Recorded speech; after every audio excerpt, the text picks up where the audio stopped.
na zongi na ban liboso. Nde période wana bimi le premier de la classe. Alléluia. Koke ne refanda dans la place à batouté. Koke ne refanda dans le sika muningate. Koke enfiya ka batouté. Ozo ko enfiye oyebite ya leki na ba parcours nini. Fanda na place na wa yo.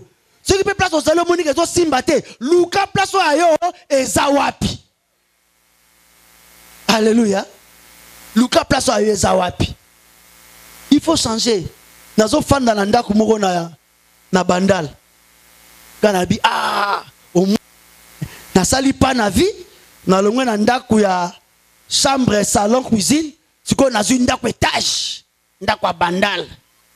Ndako munene 3 chambres. Salon. Na commencé na ba projet. Na négocier na bailleur, faut na cha karo. Na thème na biso le grand thème, le rétablissement et l'élargissement en Jésus-Christ. Ngai na ye lokola preki na ye pona kokako cha ba base na ye pona annoncer parce que na yebi ke na simalangai ba tei minene susu bakoya po ba fongole la biso lisusu makambo oyo na kati na mozindo. Alléluia. L'obito parla qui sur les dieux de rétablissement. Amen. Hein? Et puis lelo nzambe alingito solola na thème oyo les dieux d'élargissement. Amen. Hein? Ngana zo frôler kaka. Ngana zo pesa kaka ba grande ligne. Et puis ba o bakoya na simalanga bako loba lisusu dans la profondeur. Koleka ndenge ngana koyi koloba. Amen. Hein? L'obito parla qui na Dieu de rétablissement. Tolingi to sala moi synthèse rapide. Tolobaki na Joël chapitre 2 verset nango 25 et que nzambe alobi na biso a promettre biso a kozongisela biso banenyoso oyo armée à destruction systématique a bebisaki na ba vie na biso. Tolobaki armée oyo à destruction systématique, c'était l'armée ezaki composée na 4 types ya ba insectes. Bango no so bazana bango ba sauterelles, mais ba sauterelles bango bazana ba espèces différentes.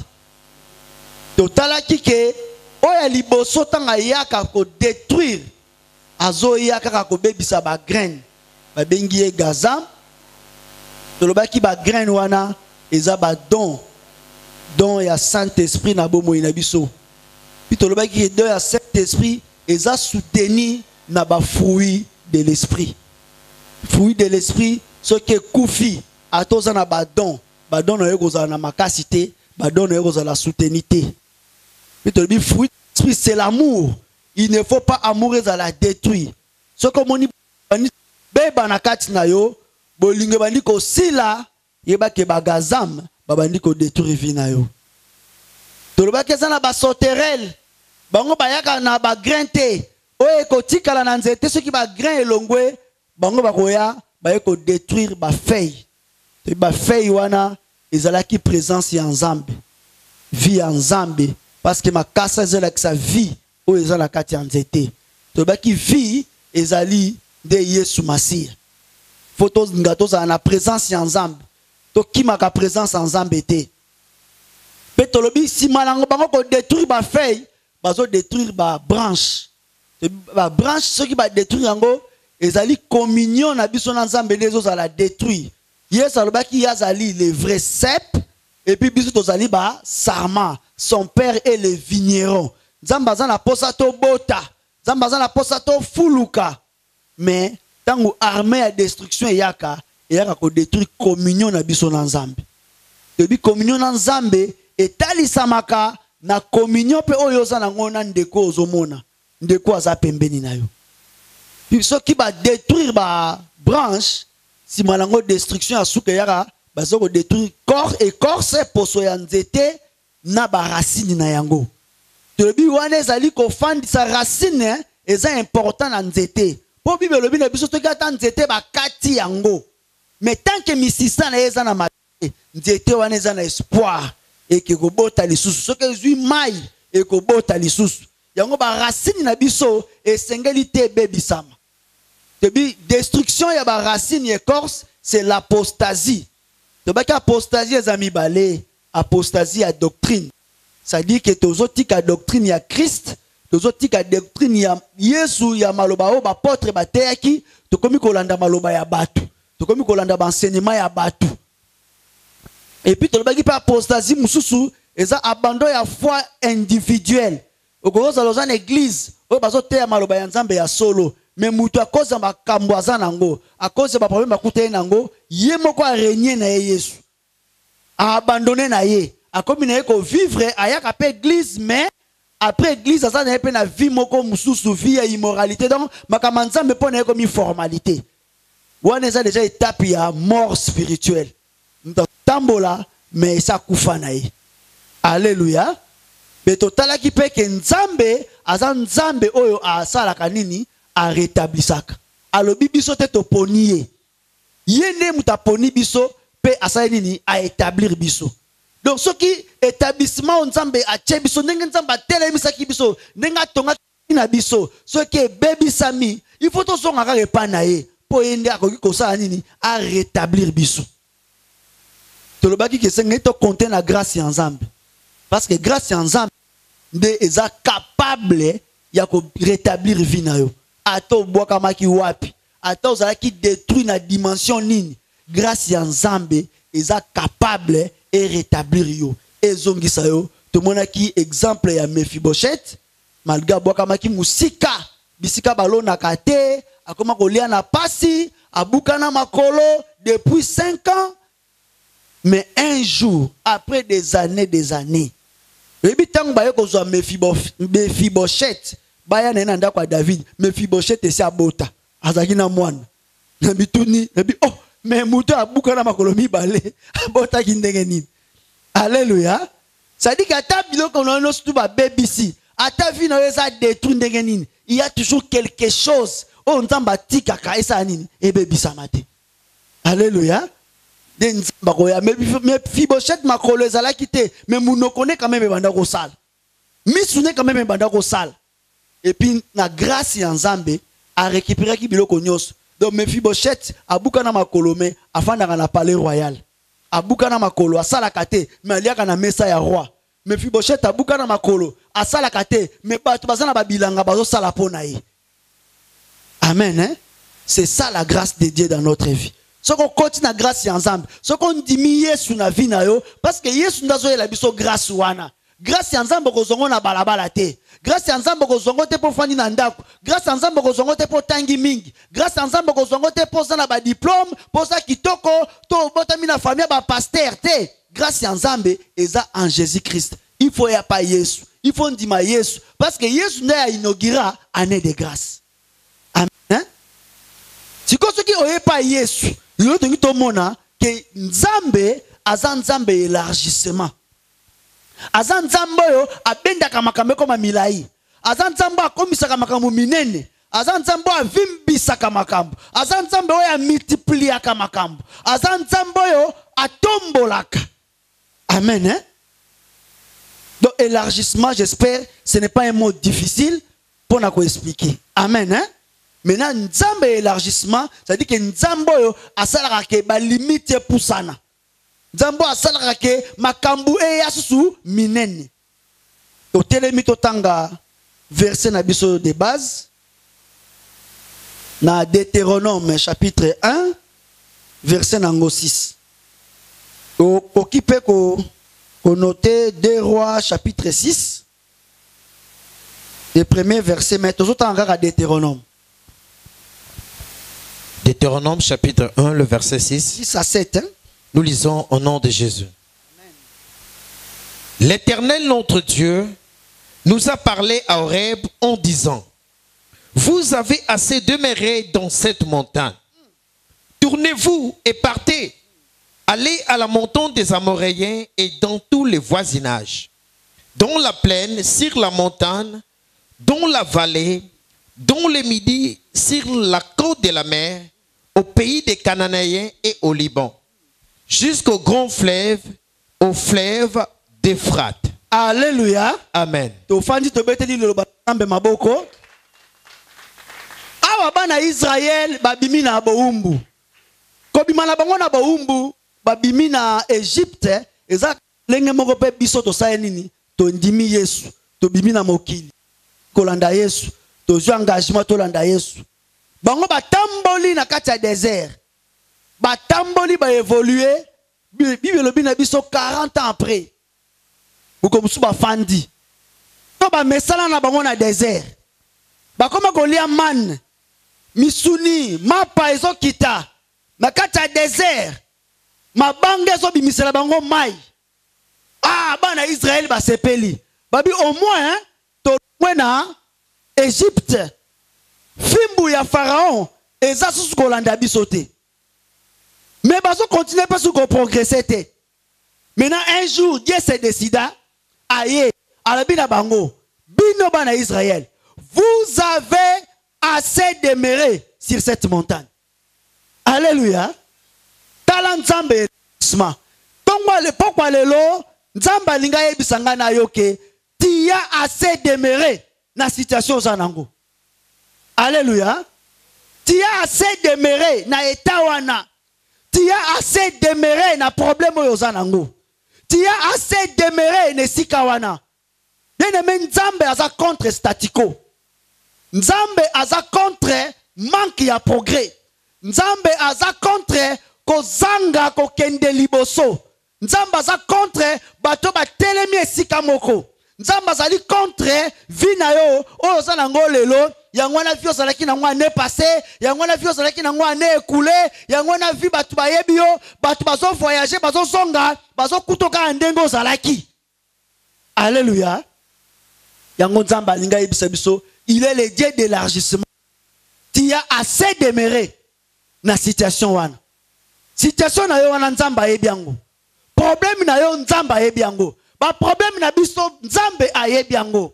Alléluia. Mais lelo alinga ko yebisa biso ke c'est assez. Assez. Ya solo nzambe pe abayaka. Nzambe abayeba na Israël. Abi na désert bo fanda petit tango nini. Non. Vous avez demeuré assez. Alléluia. Bien aimé, na ebite ceux qui auraient comprendre que nzambe pas so baye situation na yo. S'il y a des médecins qui peuvent aussi se fatiguer, malade moko wana aye apesi kisi. Elobi azongi.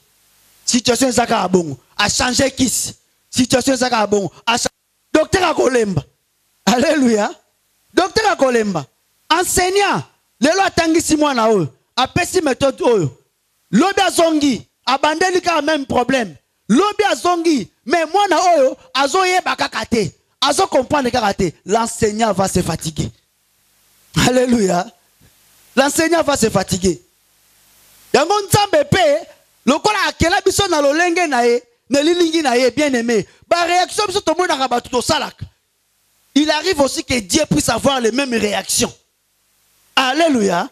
Si le médecin peut se faire na maladie azoya azoka koza solution te, le médecin lui il est limité. Comme il est limité a robenga na yo kende. Mais nzambe yaza limité te. Dieu n'est pas limité. Nzamba na ba capacité ebele, azana ba moyen ebele. Yango si konsa ba bi non. Bato so na malembe ego simba te. C'est comme ça ayeko ebisa bango. Vous avez assez demeuré sur cette montagne. Alléluia. Bien aimé na lingi na pokwa lelo tozo conscience hein, na ba situation et demeurer longtemps na ba vie na biso. Na lingi to prendre conscience na ba situation ezo demeurer longtemps na ba famille na biso. Na lingi to prendre conscience na ba situation ezo demeurer longtemps na ba environnement na biso. Na ba situation ezo demeurer longtemps na ba mboka na biso. Tu sais, il y a quelque chose na Congo où ça la ketango mususu tokende liboso te. Chaque fois que mutu alingaka sala un pas, mutu alingaka sala eloko moko boye changer, on lui rappelle toujours, ah, est-ce que yondo ko changer Congo? Yondo ko changer mboka o. Ça dit que tout ce message na biso na ba situation moko to komi ko se convenir nango, tout ce kan seza bien. Bien aimé, man ezaki bilei il y a désert. mais nzamba bengaki bango te po batikala na kati ya désert. Alléluia. Parfois tozo vivre moi ba manu moko kitaka na ba vie na biso. To monaka moi ba lisungi moko boye ya na ba vie na biso. Mais nzamba lingi lelo ocha un pas vers le progrès. Nzamba lingi lelo tocha un pas vers le progrès, vers l'avant. To kende liboso. Ya. Okoko tikala ka na situation wana te. Na lingi to landa prière ya un bien-aimé à Salaki. Pour te comprendre que Dieu, il est le Dieu d'élargissement. 1 Chronique chapitre 4, verset 9. 1 Chronique chapitre 4, le verset 9, nous lisons au nom de Jésus. Amen. Jaébé était le plus considéré que ses frères. Sa mère lui donna le nom de Jaébé en disant, c'est parce que je l'ai enfanté avec douleur. Jaébé invoqua le Dieu d'Israël en disant, si tu me bénis et que tu étendes mes limites, si ta main est avec moi, et si tu me préserves du malheur, en sorte que je ne sois pas dans la souffrance, et Dieu accorda ce qu'il avait demandé. Alléluia. Amen. Jaébé. Alléluia.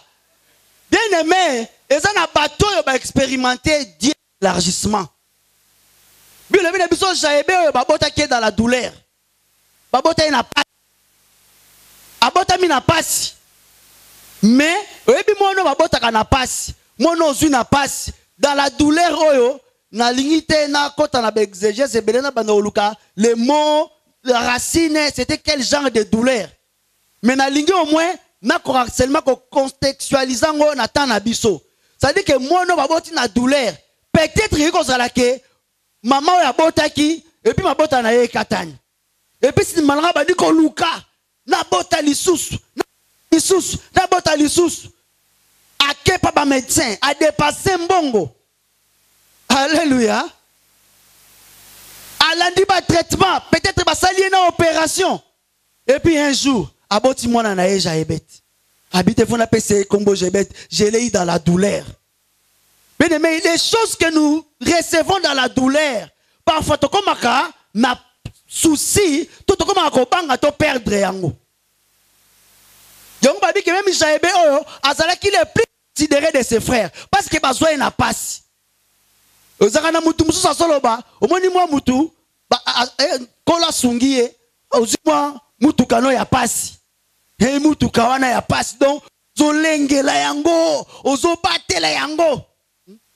Je me souviens encore quand on a zalaki na voiture na ngali boso. Osombi épave na gauche, okeka luka moteur na droite, osombi pe moteur ba kosio. Donc on a yeba ba koma ba pièce. Donc soko bimi, donc il faut na poche o sa nini, o chamwa mbongo moko bike peut-être na ko so pande na nzela. Alléluia. Osomoni eloko ya douleur, eloko ya passe. Donc oso tambola mais osa lesté. Osa lesté. Et là quoi passe et ça la batum sous va zumi loko passe yao na ba vie na bango ozu libala na passe otangi na passe siko loko otangi na passe donc ça la mwana mususu tellement otanga na passe kodo soit quelle classe même c'est que yo classe kaka donc même la classe pour asa la taba qui amitié na baninga à s'exprimer à s'aise à se ngala tanga na passe ba ebisi yo yeba ke minerva les akaka une fois ce qu'on raté sili mutako futo le classe monsieur zate donc il y a une classe où on est concentré. Alléluia. Biloko ya douleur biloko ya passe bien aimé toza ebele awa tozi biloko ya passe tozi biloko dans la douleur tosali ba sacrifice ebele et konzo là msu poso mata pantalon pamba. Moi je me souviens pantalon nanga liboso na vie na zaki na la première graduat. Si vous avez une université, si vous avez comme ça, moi, je suis répétiteur. Quand je suis mathématiques, je suis maths, physique. Donc, je suis un pantalon. Pantalon à passe, ancien dark. Donc, si vous repassez en goko, Hein? Donc il faut s'en ekenge. Surtout si on se repasse l'affaire à Makala. Il faut s'en ekenge que l'ikale bimate. Et quoi, il y a des choses que toboki. Pantalon passe. Alléluia. Bien aimé, on a beaucoup de choses. Tozi na ba douleur. Naebi ezana ndekomoko to sala nae. Yemonga waneko babi ngai, je suis né dans les conflits. J'ai grandi dans les conflits. Hein? J'ai étudié dans les conflits. Et puis je travaille dans les conflits. Alléluia. Ah, il y en a aussi d'autres conçus dans la douleur. Nés dans la douleur. Et puis tant que tu as la douleur, azo sanini, azo kola dans la douleur. Azo kola na douleur, douleur, attends peu classe dans la douleur. A côté classe na douleur, a silisi na douleur, aussi si classe, au zanga ta veste à kolata. Aussi si classe, au zangi bijou ko na kingo. Aussi si classe, mutakoya ko pesa ta félicitation à zate. Pour la famille on est mutaliboso silisi. Batno surtout ma classe ba ebi valeur na ngote. Ba ebi tina na ngote na roya na collation. Nana roya jour à défense, ba zo importance na ngote. Vie à douleur. Alléluia. Mais bien aimé, le Dieu d'élargissement, si notre passé était dans la douleur, mais nous aujourd'hui, on est capable de refuser cette douleur pour demain. Attends, l'obi na biso qui vit à douleur, mais l'obi na biso, l'obi na yo lelo, tu peux décider pour que demain, ça la vie à douleur, ou bien ça la sous vie à douleur. Alléluia. Alléluia. Jaébet à Koli. Maïbi c'est que yo, tozo na passe. Yo, Jaébet. Maman na ya sala boye poisson yo. Yo. Donc, kokola na yo. Et ça qui problème. Obela ka er nyos. Mais moi na oyo que c'est pelisinga. Un jour, être à la salle prière. Alléluia. Il faut ça na nzambe na vie na yo. Bien le bien abisso, Jaébet invoqua les dieux d'Israël en disant, si tu me bénis et que tu étendes mes limites, si ta main est avec moi, et si tu me préserves du malheur, en sorte que je ne sois pas dans la souffrance, batiki 3 points de suspension. Ça veut dire que Jaébet to aller là qui habitons assez. Comment vient que vient ma douleur, il y a ma douleur, il y a ma douleur. Lélo, moi je vais invoquer les dieux d'Israël. Je vais l'invoquer. Nazobe l'anzambe ya lola. Yongo na lingi lelo bien aimé. Belle l'anzambe ya lola. Nzambe oyo a yebi ko élargir ba limite na biso. J'avais talobi, Seigneur, bénis-moi et élargis quoi? Mes limites. Alléluia. Citation Zanango. Oui, hier, Tozala qui n'a pas. Mais aujourd'hui, c'est nous. Aujourd'hui, c'est à nous. Yango balobaka présent. Le présent. En d'autres mots, présent, c'est un cadeau. Alléluia. Lelo. Et ça, cadeau, on s'en va pesio. Nzamba pesio cadeau, on est à lelo. Pour que l'obi osala bien. Dans mingi na lobaka. Ce qui nzamba la musibiso na tongo. C'est parce qu'il a encore quelque chose qu'il peut faire dans notre vie. C'est nzamba si na yo. Ce qui nzamba za suna makamba ko sa na yo te. Bien aimé ko la mukate. C'est nzamba za suna makamba ko sale la yo te. Oko la mukate. Tebi li solo ya nzete. Oh Yesu azaki na posa liambuma. Tangwa ye nzete one zaki na mbuma te. Yesu alobi mais c'est inutile. Il faut te maudire ango. Nzete il fait kauka. Alléluia. Toki nzamba za suna makamba ko sa na yo te. Nzamba roboma yo. Il faut koufa parce que tu n'as plus rien à faire sur cette terre. Mais tant que tu as un souffle de vie dans ta vie, tant que tu as la c'est qu'il y a encore quelque chose que Dieu peut faire dans ta vie. J'ai bête à l'habiter. Dans la botte de douleur, mais la ligne souvient douleur. Abi Seigneur, étends mes limites. Bénis-moi et étends les limites. Bien-aimé, c'est la bénédiction de Dieu qui étend nos limites. C'est la bénédiction de Dieu qui élargit nos limites. Désolé, élargir vinabiso. Bah, dans ça, mais belé, quand ça a bénédiction, et ça pour la pagan. Bénédiction, ça pour la batumusu. Non, le Dieu qui nous a appelés, Azan Zambo et Pambolaka. aza nzambe oyo apambolaka, aza nzambe oyo achansaka ba histoire ya bato. Bible elobi na biso akolokota mutu oyo aza na eloko te atomboli afandisi na bagrand ya mokili. Alléluia. Jaibet alobi bénis-moi et étends mes limites. Bien aimé, limite à vie na yo eza nini? Na lingi na pokwa lelo oyeba ke oyo ozomona limite, yo ndo mona ngo limite, nzamba azomona ngo limite te. Nzamba azomona ngo limite te. Bisiko ozomona osuki, yo nde osuki, mais nzamba asuki te. Oyo ozomona ke koki suko salama te, yo nde muto mone ko salama te. Mais il y a un Dieu là-haut, oyo azomona ke tu peux encore faire quelque chose. Cherche la bénédiction de Dieu. Luka li pamboli nzambe. Luka nzamba pambola yo. Bien aimé. Li pamboli ba luka kango. Bénédiction ba luka kayango. Bénédiction ba senga kayango. Bénédiction utaka na likolote. Tel que la Bible nous dit que la souffrance est bimaka na mabelete par hasard.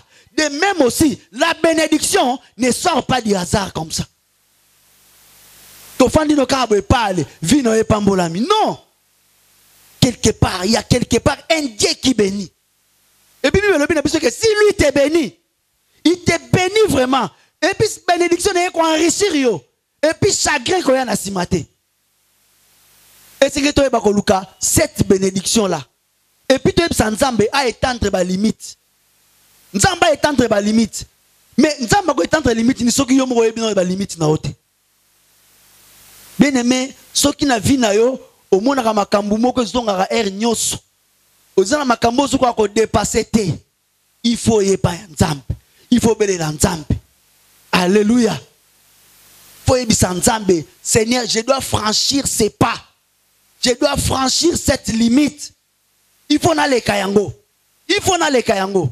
Na kotika la kana situation ote. Pour y moko Nzambe bise bana Israël, vous avez longtemps demeuré sur cette montagne. Cette montagne, levez-vous et partez. Et puis, nous avons dit que nous avons ngomba, bokende tina mai, bokende tina ebale, bokende tina lac, bokende ti bisikabou. Ça dit nous avons dit que c'est bon que oh mis na bino zomona, yango wana kakate nenga na ko sa la bino. Même au-delà de cette montagne, c'est encore pour vous. Même au-delà de la Jourdain, c'est encore pour vous. Même au-delà là-bas, c'est encore pour vous. Alléluia. Senga bénédiction. Okendena au-delà ya ba limite na yo. Au-delà ya ba limite na yo. O misne zomona ezaka yango tende zalaka. Ebina école ya ba ingénieur, ba architecte ka les alaki soki mwana ye alingi akota na architecture. Ba otuna ye ofanda wapi. Bon, je ne suis pas contre ba komba ba commune hein, ba quartier. Au tangi kombo ya quartier moko be commune moko atanda ko étage ezalaka te. Douche na katanda ko ezalaka te. Donc na université ba yebisa yo non. Yo place ezalaka te. Bon, na za contre ba na ICT hein. Ba yebisa non continuer. Moi na gombeti bete place ezalaka. Ba yebisa yo continuer. Ah okitaki ezalaka erreur. Continuer kende na ISC kuna. Be kende na ISP. Ah eza place na hote. Pourquoi? Parce que au mona nanu salle de bain te. Au mona nanu ndako étage te. Si ko kuna place yozo kende batanga ka makambo ya bandako étage ka bandako batanga ka ba train. Un architecte peut encore dessiner même un train, à dessiner train. Si ko yo bando bota manano mata train te. D'autant ko ya na classe babisio sala tepe ya train. Train na yo ne ko mutu antaba. Alléluia. On dessine train et puis le roi ali kofi. Pour la quartier ozali kuna za quartier ya bakuluna. Batu babunda kaka yango ndo yo monaka. Alléluia. Ah. Pour étendre ba limite na yo, tu dois avoir une vision. Alléluia. Tu dois avoir une vision. Bien aimé, Jaibet avait, lui il avait une vision. A eu place à outil. Et puis à ce moment-là, quand il y a une place na outil, on a continué boy. Et ça danger. Lobi nae abani kosani ko bale yango. A eu si Nzambe bénis-moi étends mes limites. Et puis na simananga bini que ta main ne puisse pas s'éloigner de moi. Nzambe loboko na ezalaka likolo na ngai. De sorte que nazala lisusu na vie à malheur te. Na demeurer dans la souffrance te. Alléluia. Il n'y a pas un détail à vie na biso bien-aimé o tokoki ko bombela Nzambe. Il n'y a pas un détail toko bombela Nzambe. J'aimerais comprendre que abotama na na douleur. Mais ça n'a pas sa douleur te. Abaye yango, alembi yango. Abi Nzambe tango ko pambola ngai. Il faut ça m'inquiéter. Tango ko pambola ngai na ba douleur nga na uta nango. Na vie on a mena, donc il faut ça la musika. Amone ke na ba limite na yewana, azana bandeko. Yenda za le plus considéré. Donc ce ba pesier le pango moko, tango bandeko bako ya, tout ça, j'avais bête amone ke enfant da bien tena moi sinae. Alléluia. Abi Seigneur, bénis-moi, étends mes limites. Pourquoi on tika la kana eloko moko? Pourquoi on tika la kana liputa moko? Pourquoi on tika la kana pantalon moko? Pourquoi on tika la kana situation wan? Et que quelque part il y a un Dieu qui bénit et puis qui étend les limites. Pourquoi on dit tika la malheur? Pourquoi on dit tika la souffrance? Parce qu'il y a quelqu'un ici dans la Bible, Jaébet, Alobin Zambe, na lingi na tika la sou na malheur te. Malheur est serpent d'engate. Na tika na vie à souffrance te. Et puis Bible le bina biso que Dieu lui accorda. Nzamba saleli yango. Nzamba pesi yango. Amen. Hein? Pourquoi Dieu doit donner ces choses? Allons un peu dans Deutéronome chapitre 8.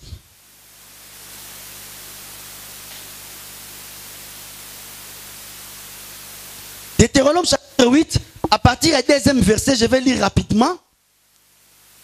Souviens-toi de tous les chemins que l'Éternel ton Dieu t'a fait faire pendant ces 40 années dans le désert, afin de t'humilier et de t'éprouver pour savoir quelles étaient les dispositions de ton cœur et si tu garderais ou non ces commandements. Alléluia. Ça dit que ta ya souffrance, ta ya passi, ou l'homme sous tous les galons na vie. Ça tout simplement, ba moyen nzamba permettre qui pour ça nini abongisa mitema na biso. Abongisa mitema na biso. Na kata motema na yo comprendre que ba tupe ba souffraka. Nzala ezalaka. O comprendre que pas ezalaka. C'est pourquoi Dieu a permis c'est comme on a ba vie na biso.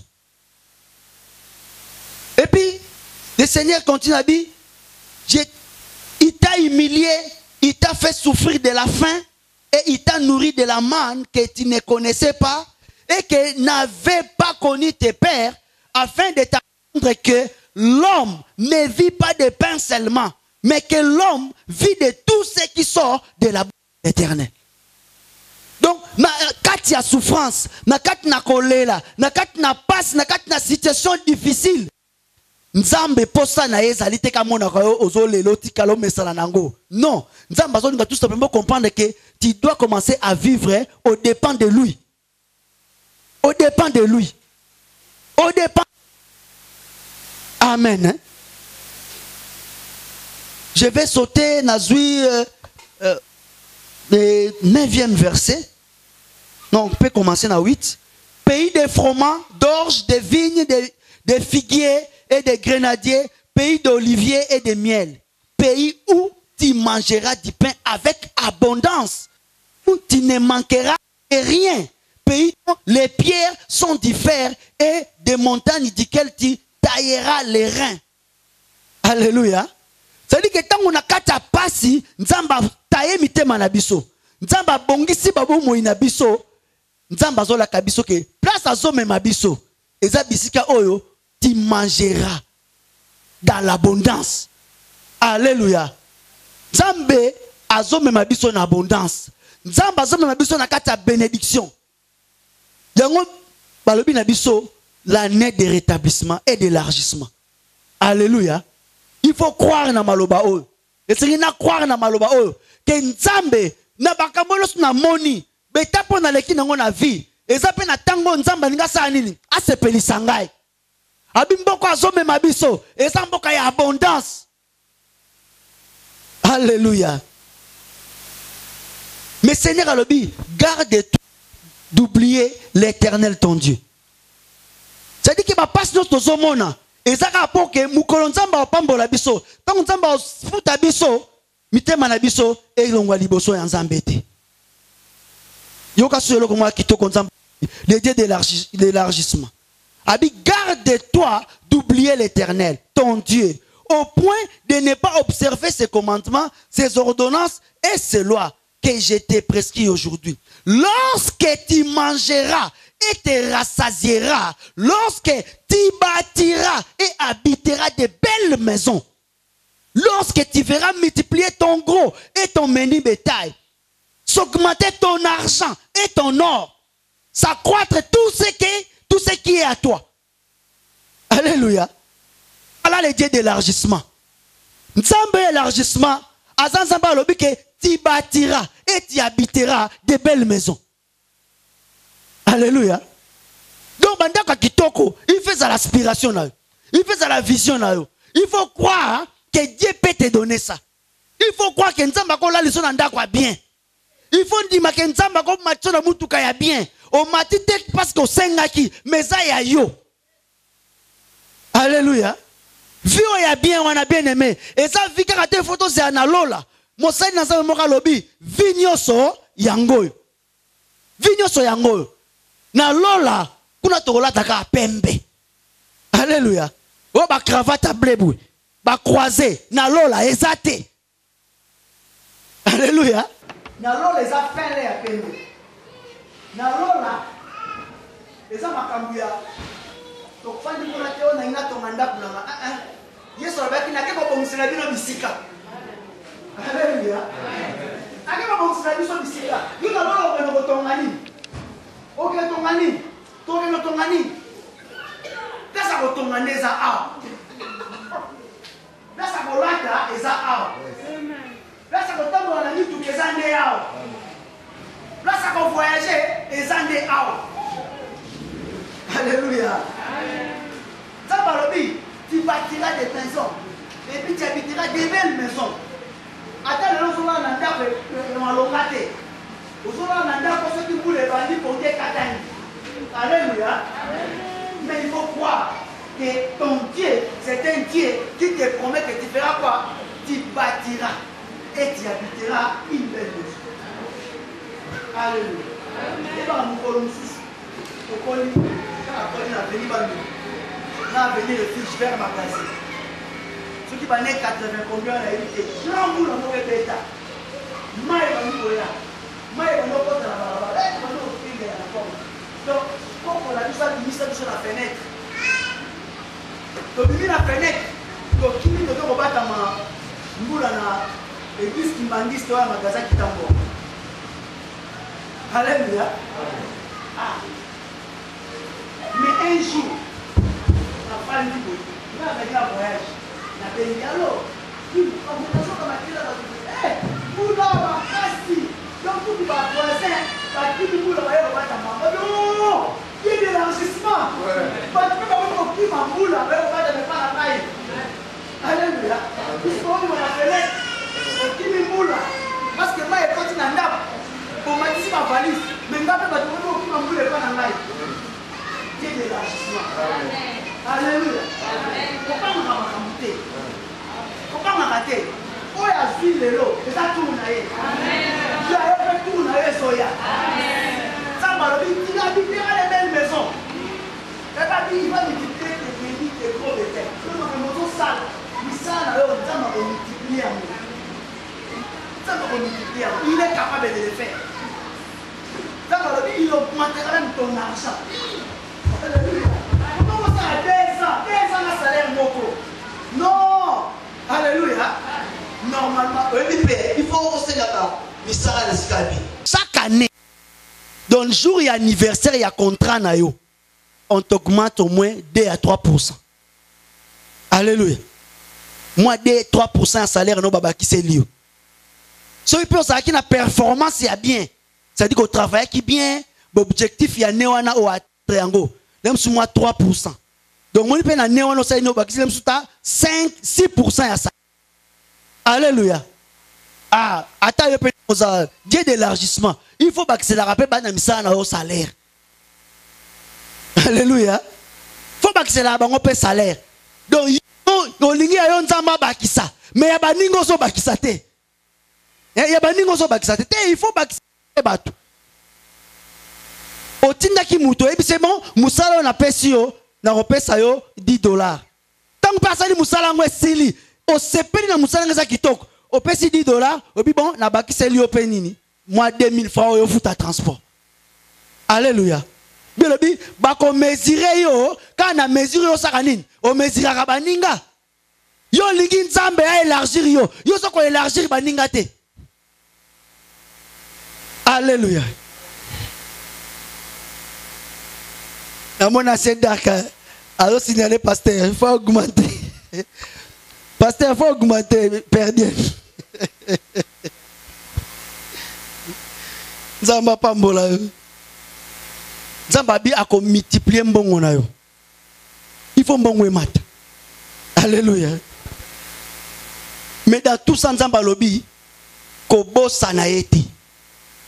Siko ko bossa na nzambe ndenge nini? Po tango ta la place route. Place nzamba zuyo. O tika ete? O ko bossa na eti. Alléluia. Bon, rapidement, tant on a besoin qu'il la liste semaine appelle ça quelques critères.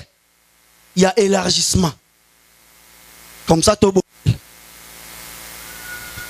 Depuis premièrement, Moutou Alinga quand on a élargissement, il doit avoir une vision. Il faut avoir une vision. Vision est anine. Vision c'est la vision si tu te mets des bits dans la vie.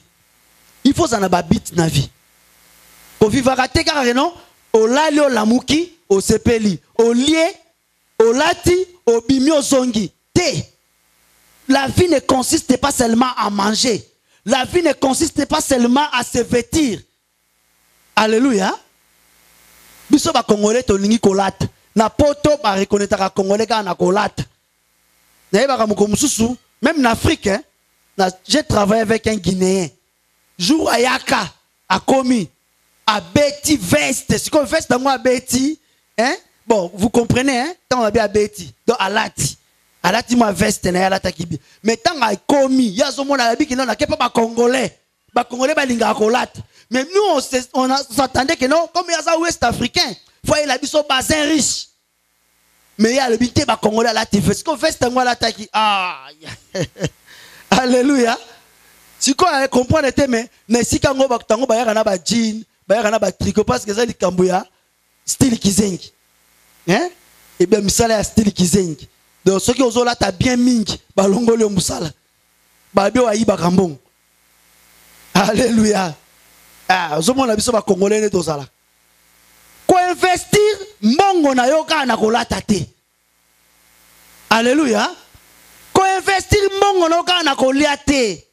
Il faut avoir une vision bien aimée. Mbongo ba soko mutazu mbongo, mbongo ezalaka po ezala investi. Mbongo ezalaka po ezala ba faire. Mbongo ezalaka po mata. Alléluia. Ah, mbongo fait mata. Mais mbongo mataka te yo lia na kolata. Kolia na kolata o kende liboso te. Alléluia. Mboko kolata o somi bilamba kitoko. O bimi libanda, mutu mo ayeka menace bilambe pasuki. Au lieu, à ton lieu, ce qui marcassin à la sauce et aux champignons, après 2 heures, et c'est transformé. Dans 4 heures, ok, bon, alléluia. Il faut avoir une vision, bien aimé. Ata Mouta à Simbaka gagnaka $100 par mois. S'il a une vision, à quoi vivre mieux que Mouta gagnaka $1000. Moi, je connais, j'ai vu des amis, ils ont un salaire à Kitoko, mais mbetu na ya cha mabanga na se, ache mabanga, pombete koyate. Alléluia. Mais soka bimi, quand il dépense, ils ont dépensé vraiment, non, batuba monae. Alléluia. Mindele balobaka, la qui s'en a place maka, la qui s'en a place au lalaka. Pona bisayo ozanani. Alléluia.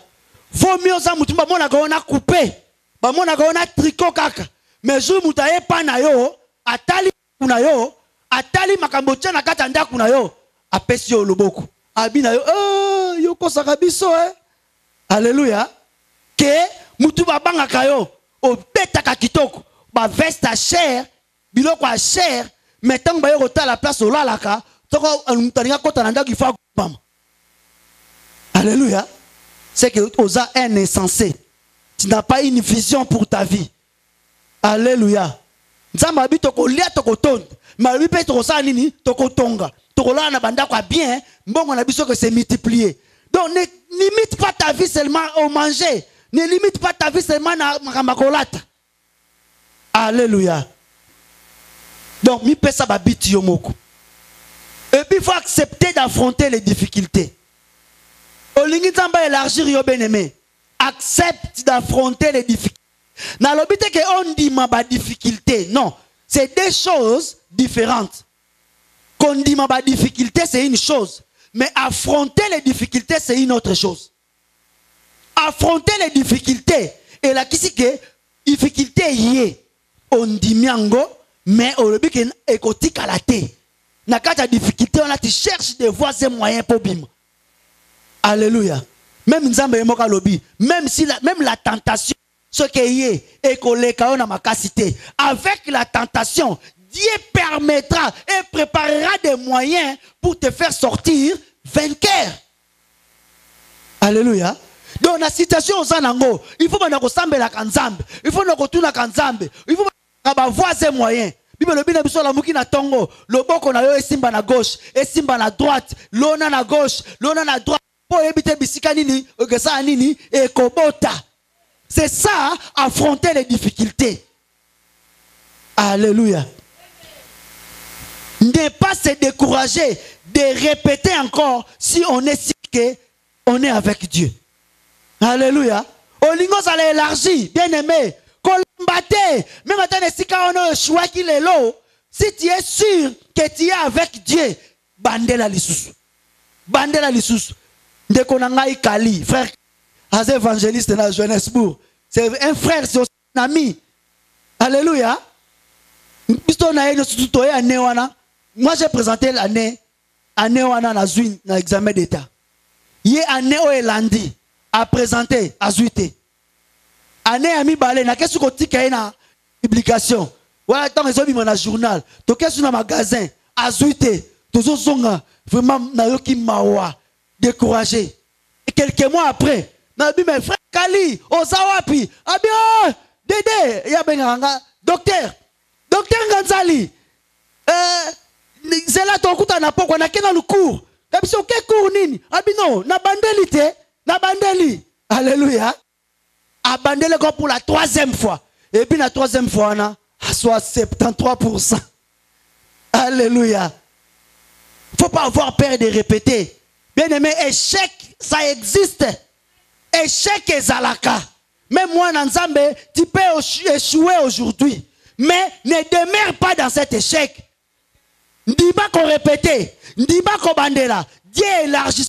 À quoi élargir yo. Je vais vous restituer les années qui ont été dévorées. Comment on soit retardé? Alléluia. Bible le binabiso, hein? Batumsu bazobota. Mais la stérile, hein? Tant il y a botak, elle peut enfanter même, hein? 7 fois. Alléluia. Alléluia. Le bakaroyo kasango ke bakangi ba maternité nyos. Attention bakangi ba maternité. Yesu abota mwana ndako ba bibwele. Alléluia. Ata bakangi ba maternité, yo robota na yo.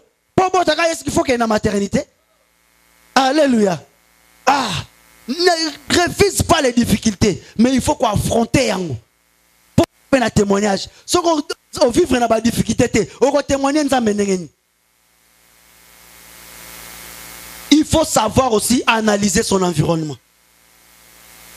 Bien aimé, dans la tante de Isaac, comment est-ce que les biscuits que maïko bimate, mais yé a insisté qu'il m'a esakinin et bimaki. Il faut qu'on analyse l'environnement na yo. Et ça l'environnement monsieur ça propice na élargissement na yo. Et ça l'environnement monsieur ça propice na développement na yo, na élargissement na yo. Mais longba wana quitte là. Alléluia. Qu'on changer quartier et ça li soumouté Qu'on change avenir, et ça li soumouté. Qu'on change école, et ça li soumouté. Alléluia. Quand on a habité au Tangina, moi la classe nous habite sur mon humanité. Je pense que je vais m'arrêter là pour attendre aux attentes au bonde là. Bah pour monsieur Tikali, to bon mango ta après semaine évangélique. To aussi ça peut sur le karaté. Alléluia. Cet ami là, il était toujours premier tant aux dans la lingua. Asobi maka premier. Asobi maka premier. Ah. Et puis il y a eu une période du morobo, ngapé na bimi premier. Sikoyo na classe, jour on a titulaire à côté. Et le phrase n'a libosa le dit ha ha ha. Au moins je suis content parce que dans cette salle, quelqu'un a démontré que la première place, ce n'est pas un domaine réservé. Alléluia. Ah, bien aimé. Et ça domaine réservé, yo makamusu sabi ozotike la banane. Ozotike la banane. Komi lo bakatenga la zama kila mabe. Komi longola ka longola kate. Bible le bi muto asa komi longola aza ami à destructeur. Bando kine bangara pembeni pembeni. Akeka chok. Non. Alléluia. Alléluia. Bien aimé, il peut changer l'environnement. Il peut changer place. Il va fanda na ba ya sima. Au moins na classe R mo za la kamwa lo yenge surtout dans ba 5e des humanités, hein? Moi adolescence wana et quand ça mo ba rébellion mo robwe. Ngana tikala jamais na vie na ngana classe na fanda na 3e 4e banc. Je suis toujours sur le premier ou le 2e banc. Mais année wana na ka fanda na ba ya sima. Na zongi na ba liboso. Des périodes où on a bimi les premiers de la classe. Alléluia. Quand on refait dans la place à batouté. Quand on refait dans la sika muningate. Quand on envie à kabatouté. Ozo ko envie o ebité à l'équipe na parcours nin. Fanda na place na wa yo. Ce qui peut place au salon moninga zo simbate. Luka place wa yo ezawapi. Alléluia. Luka place wa yo ezawapi. Il faut changer. Nazo fanda na ndaku moko na bandal. Kana bi na sali pa na vie na longwe na ndaku ya chambre salon cuisine siko na zu ndaku étage ndaku ya bandal ndaku munene 3 chambres salon na commencer na ba projet na négocier na bayer fona cha carreau couloir à sima fona benda na cha toilette na sima. Alléluia. Ndako abatu. Ose lango ba programme kilikili. Oyebite mabele ango za mabele nini. Ana liboso eleki. Ane ami balé. Donc musale silaka onaye na tongo kaka boye, omoni kaka mbule beta ki lobi na zumwa retard. Bina ke na récupérer moi mbongo. Réunion salami na chantier. Bah, si mundele, na komika mundele la bi. Je ne vais plus te sentir. Je ne vais plus te voir. C'est fini, c'est fini, c'est fini. On ne renouvelle plus. Oh, mais mundele. Non, non, je ne te reçois pas, je ne te reçois pas. Eh, on a peine nous tous là, bah, nyoka ebele na mitema, bah, lolendo ya pamba pamba. Hein? Au lieu de qui tira bien, zolaxani, atikala na kei. Alléluia. Bandinga ba benginga. Non, kende na direction na. C'est l'île qui a coordination.